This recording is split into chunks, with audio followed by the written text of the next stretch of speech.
Hi everyone, and the SEA Dota is underway. So the first of Dota Talk's many tournaments for this year has begun, with a lot of the games for the AOC making their way onto Dota 2 Lounge. Blaze and I will be covering the English cast of these games tonight. With the JDL, Oblique, and Dota Talk now joining the stride, I think these SEA teams will be pulling up their britches in preparation for a lot of money to be potentially flooding their pockets. So as always, while I'm giving my best information, please don't take everything I say or think to be complete fact. These teams will be changing their playstyles as all of these tournaments go on, and I expect by the end of next month we will see some clear leaders pulling ahead, but at the moment things are still very muddled. But onto the games. First up is Oblique versus Titan. Oblique is a smaller, lesser known team coming from India, however they have competed in some big tournaments. In December they represented India in the ACG, the Asian Cyber Games, beating out Team Revival but getting knocked out by Titan themselves. We haven't seen much from Oblique since the ACG, so their playstyle is still slightly unknown to me, though tonight I'm going to find out since I'm casting the game. However, in the past they have favoured a dual or tri-core lineup, with mobile carries such as Weaver or Slark taking the farm, and a pushing carry such as Dragon Knight taking the mid lane. Against Titan's aggressive style of play, we'll have to see how well they fare. Assuming they still play a similar style as they did back in ACG, I would expect Titan to run them over before their carry can get up enough farm. Since Titan have been opting for hyper-aggressive pushing, I doubt there will be much space for the Oblique carry, Acrid, and that's assuming no lineup changes have taken place, to farm. It's a best of 3, so Oblique may knock a game off Titan if they get lucky or play very well, but I'm expecting a Titan win. The second game is Scythe vs Spirit. We saw Scythe 2-0 Spirit recently in the JDL, so with this in mind it should be another easy win for Scythe in this best of 3.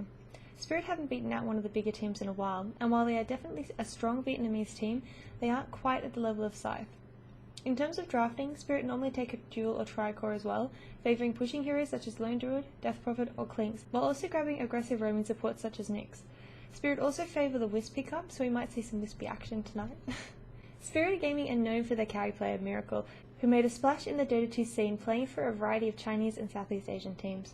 His Naga Siren is legendary, his Morphling flawless, and a game drag late against Scythe is almost always a game lost. Scythe appear to enjoy drafting a greedy lineup, with X-Freedom often playing junglers, playing safe during the lane phase but ganking aggressively once they have their core items and levels up, making space for Miracle to farm. As we saw with them playing against Mythtrust, they don't actually care if Miracle gets no farm for the early game. They know that their 4 Protect 1 lineup is going to work, and Miracle has got the ability to catch up and farm later. So, as with always, in my opinion, to beat Scythe you have to win the early game and finish by about the 25-minute mark, which not many teams seem able to do. Only Arrow has beaten Scythe out since the team was first formed. So I would say Scythe should have this in the bag. RRQ for Execration is the next game, which is probably the closest game tonight in my opinion. RRQ is on a slight losing streak, not finding a win since they beat Spirit Gaming in the ACG, whereas Execration has drawn even in a few matches of late. To be totally honest, I haven't had the chance to cast RRQ in a while, so I haven't seen their play recently. But just judging by results, they seem to be a bit weak. Execration have been bootcamping for a week or so now, so the results and play should be improving as time goes by. Ninja Boogie's aggressive playstyle has been improving by leaps and bounds over time, and as I've mentioned before, the support duo of Kimo and Fox never fails to impress me. It's almost always a fun game to watch, with a lot of kills going either team.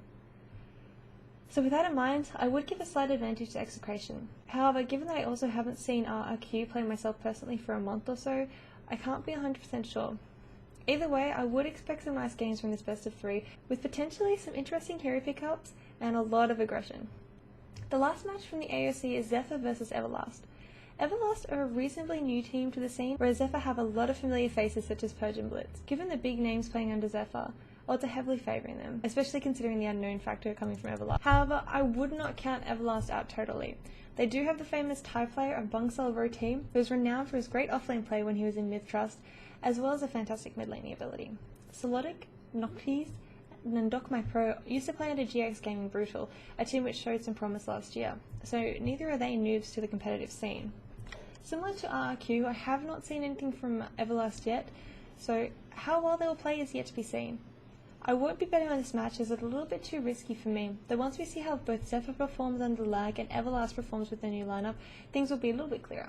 The last match today is for the C League, which is Orange versus Myth, and now this should be a great series to see. Odds are favouring Orange, which doesn't surprise me as they've been playing great thus far with their new lineup of Winter, Sharky, and the 3 from Insidious Idol, Ysera, Sox, and Insidious C himself. Considering Myth, with Myth vs Scythe a few days ago, we did see them play a little bit more like we're used to seeing. Nice aggressive lineup with a carry for the Kells who can fight early if needed. This is what they excel at in terms of drafting and play, and though they did lose the best of 2, I feel that this is due to a lack of insight on Scythe in the drafting. As in, you shouldn't pick a hard carry against Scythe as Miracle out-carry you, rather than terrible play on the side of Myth. They really did have a great early game and shut down Miracle tremendously in the first game. With this in mind, I wonder if maybe we'll see Myth fighting their way out of the slump they've been in recently. The changes in their lineup, including Bunks over OT, a fantastic offlaner in exchange for KYT, have thrown them askew, but it could be their time to catch up with their old high level of play. Myth beat out Spirit last night 2-0 in a best of 3, both of which games were total stomps. Given that Myth drew 1-1 with Spirit a week ago or so, this shows to me that they are improving their play. Whether or not it'll be enough to beat out the powerhouse of Orange is yet to be seen though. Orange, on the other hand, still seem to be dominating.